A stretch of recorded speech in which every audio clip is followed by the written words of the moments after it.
Fala galerinha do meu canal, beleza?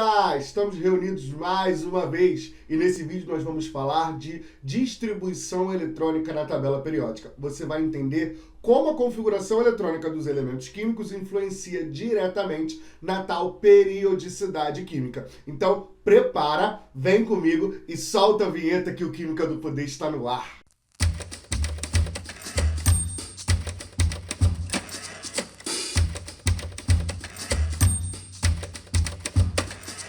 Delícia, preparei aqui para você um esboço básico da tabela periódica. Só para te mostrar que essa tabela periódica pode ser dividida em períodos ou séries, tá? Você pode chamar isso de duas formas, e também em grupos ou famílias. A tabela periódica vai ter exatamente 7 períodos. 1, 2, 3, 4, 5, 6, 7. E esses períodos vão indicar pra gente a camada de valência de um determinado elemento químico. Então, se você tem um elemento químico no 5º período, é porque a camada de valência desse elemento é a 5ª camada.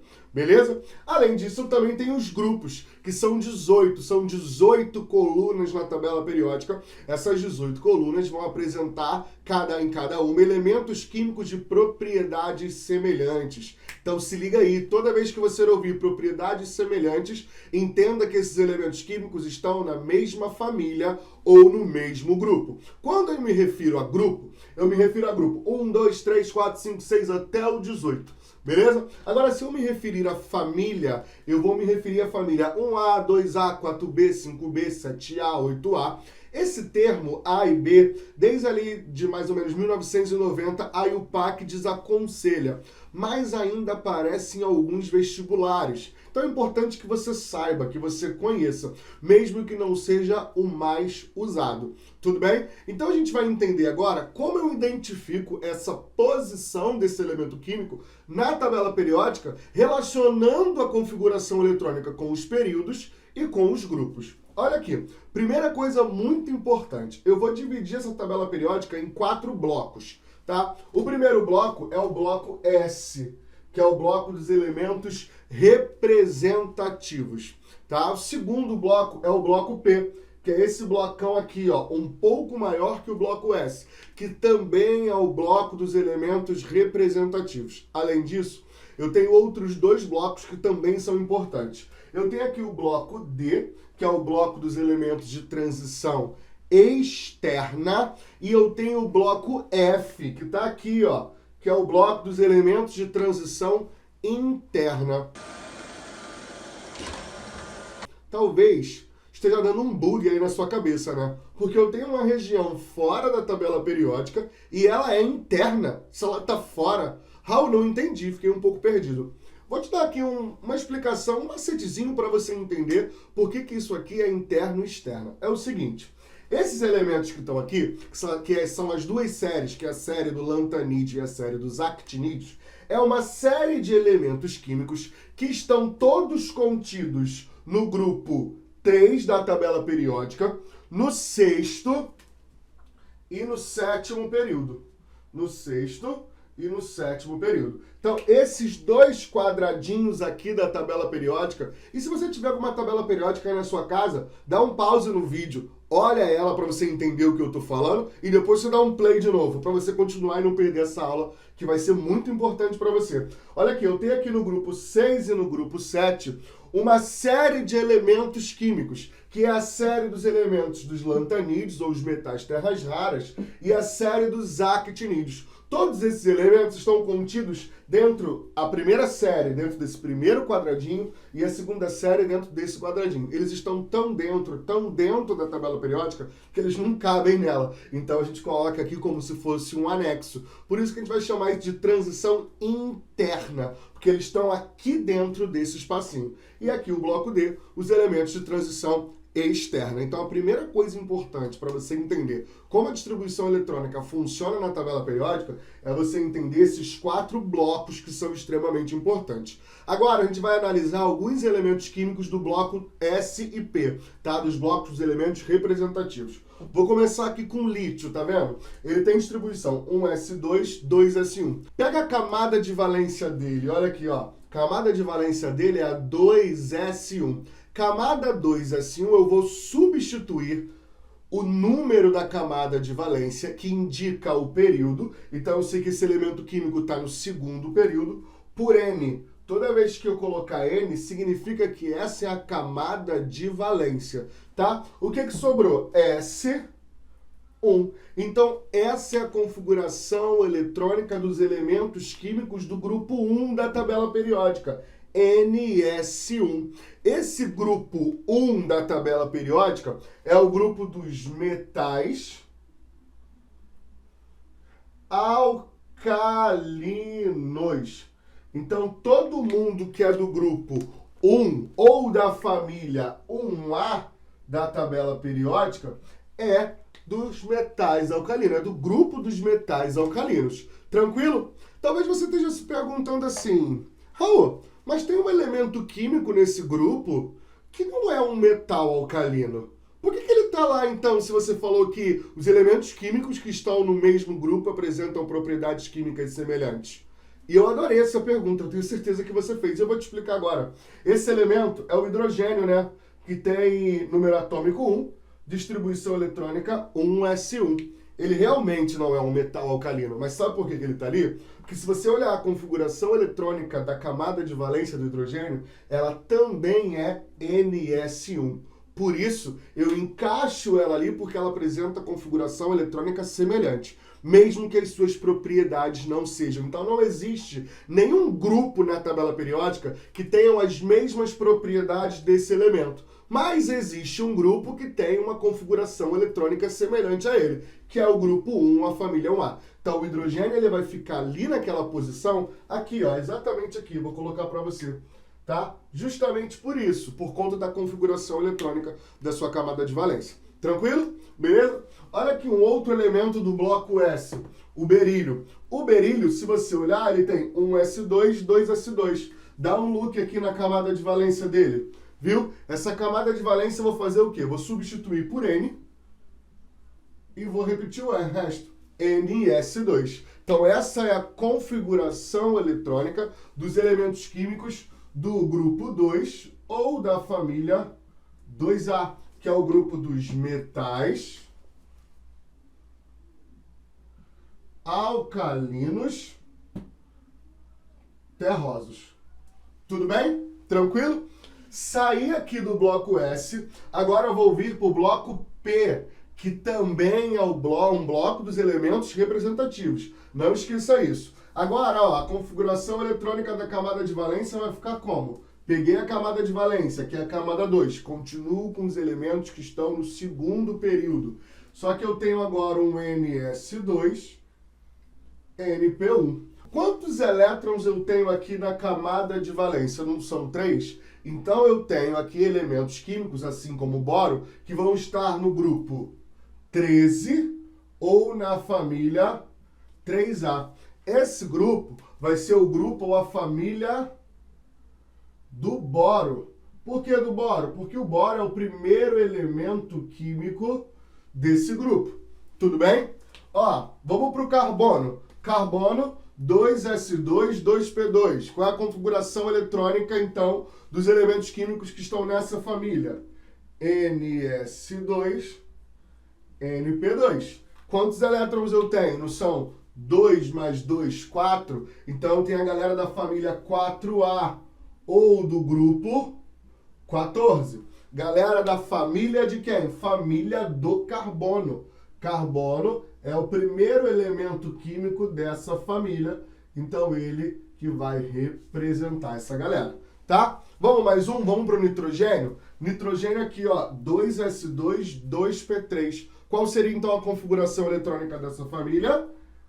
NS2, NP3. Quantos elétrons eu tenho aqui?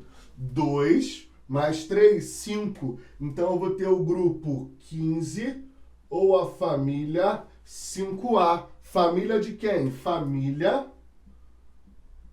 do nitrogênio. Ó, oxigênio, 2s2, 2p4. Então, qual é a configuração eletrônica da galera do oxigênio? NS2, NP4. Quantos elétrons eu tenho? 6 elétrons. Então, eu tenho o grupo 16 ou a família 6A. Eu tenho a galera do grupo dos calcogênios. O quê? Muito importante esse nome, tá? Os vestibulares gostam muito desses nomes diferentes, metais alcalinos, alcalinos terrosos, calcogênios. É igual na galera aqui do flúor, ó. A galera do flúor é 2S2, 2P5. Então é NS2, NP5. Quantos elétrons? 7. 7 elétrons, grupo 17 ou família 7A. Grupo dos halogênios. Tranquilo?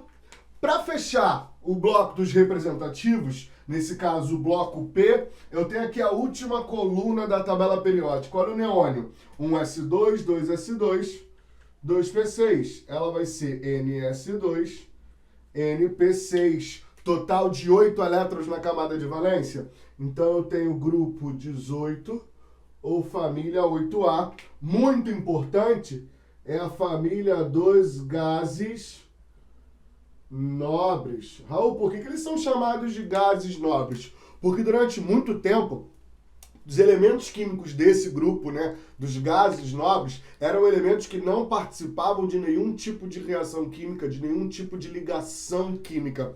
Depois disso, a gente até encontrou aí, por exemplo, o xenônio realizando algumas interações, mas não é comum para a galera desse grupo. Então tem um fenômeno aí chamado de estabilidade química. Então por isso que esses caras são chamados de gases nobres, eles são os bambambãs da tabela periódica. Cabelo angelical. Todo mundo da tabela periódica, ou seja, todos os elementos químicos, querem ser um gás nobre. Por quê? Porque o gás nobre tem estabilidade. E aí eu vou comentar uma outra coisa com você, já que eu estou falando de gás nobre. Eu vou comentar com você de um gás nobre aqui que é interessante, que é o hélio, muito conhecido por vocês. O hélio está bem aqui, ó. E o hélio, ele tem número atômico 2. Então ele vai ter essa configuração eletrônica aqui, ó. Hélio 2, 1s2. 1s2 substitui o 1 por N, NS2. Isso é configuração eletrônica parecida com quem? Parecida com a galera dos metais alcalinos terrosos, não é? Mas por que esse cara, então, não é um metal alcalino terroso? Primeiro, porque ele é gasoso, ele é o gás hélio. E segundo, porque ele tem a tal da estabilidade química, essa propriedade semelhante a todos esses elementos que estão na coluna dos gases nobres. Tranquilo? Beleza? Vou passar o quadro e vou falar dos elementos de transição. Arrasta aí. Galerinha, falando agora dos elementos de transição, que dividem-se em transição externa, se tiver configuração eletrônica, distribuição eletrônica terminadas em D, ou elementos de transição interna, se terminarem em F. D, F, são esses blocos da tabela periódica. Beleza? Olha aqui o escândio, por exemplo, que tem número atômico 21. 1s2, 2s2, 2p6, 3s2, 3p6, 4s2, 3d1. Para você fazer uma determinação geral da configuração eletrônica dos elementos desse grupo, você vai fazer o seguinte. Pega a camada de valência, 4s2. Pega o subnível mais energético, 3d1. Então olha aqui, ó, tá marcado. Todo mundo que for do grupo do escândio vai ter configuração eletrônica, então, NS2, tudo bem? N-1, D1. Tranquilo? E aí o elemento que está depois do escândio, NS2, N-1, D2. E abaixo do escândio, NS2, N-1, D1. Eu não entendi o que ele falou. Ficou confuso? Olha aqui. O escândio está bem aqui, ó. Beleza? Se ele estiver depois do escândio, ele vai ter um elétron a mais. Então, tem um elétron a mais no subnível D. Agora, se ele estiver abaixo do escândio, ele é do mesmo grupo. Então, a configuração eletrônica é a mesma. Tranquilo? Eu tenho 2 elétrons aqui e 1 elétron aqui, certo? Então, eu tenho o grupo 3 da tabela periódica ou a família 3B. Show ou não show? Muito fácil, né? Olha o zinco, é mole. Camada de valência e subnível mais energético. NS2, N-1, D10. Tranquilo. NS2, camada de valência 4, quarto período. N-1, porque 3 é 4 menos 1, D10. Então, todo mundo que tiver no grupo do zinco vai ter essa configuração eletrônica. 2 mais 10, 12. Então, esse aqui é o grupo 12 da tabela periódica ou a família 2B. Então, eu posso dizer que o zinco está bem aqui, bem nesse ponto da tabela periódica. Vamos ver os elementos de transição interna agora. A configuração eletrônica deles é sempre muito grande, mas eu consigo criar um padrão assim também para você entender. Olha aqui, ó. Olha o lantânio da série dos lantanídeos. 6S2, 4F1. Não esqueça. Subnível mais energético e camada de valência. Então aqui eu tenho NS2. 4 é 2 unidades menor do que 6. Então é N menos 2, F1. Tranquilo? Agora olha aqui, no actínio, galera que está embaixo, 7S2, então é NS2, N menos 2, F também, nesse caso, F1, F2, F3. Tranquilo? E por aí vai. Foi tranquilo para você? Galera, o que eu quero mostrar, então, depois de tudo isso que eu falei? Eu quero mostrar que eu consigo perceber qual é a posição de um elemento químico na tabela periódica só identificando a sua configuração eletrônica. Você acabou de ver aqui comigo que os grupos da tabela periódica, eles apresentam um padrão para a sua camada de valência, ou então para a camada de valência mais o subnível mais energético. Resumindo, existe um padrão para a configuração eletrônica. Por isso que os elementos que estão no mesmo grupo apresentam propriedades químicas semelhantes. E aí, gostou? Então, fica ligado que sempre tem mais vídeo importante para você nessa caminhada. Não esqueça de se inscrever no canal, não esqueça de ativar o sininho e fica aí, volte sempre, porque o Química do Poder vai estar aqui sempre para te ajudar. Um beijo grande, eu te espero na próxima.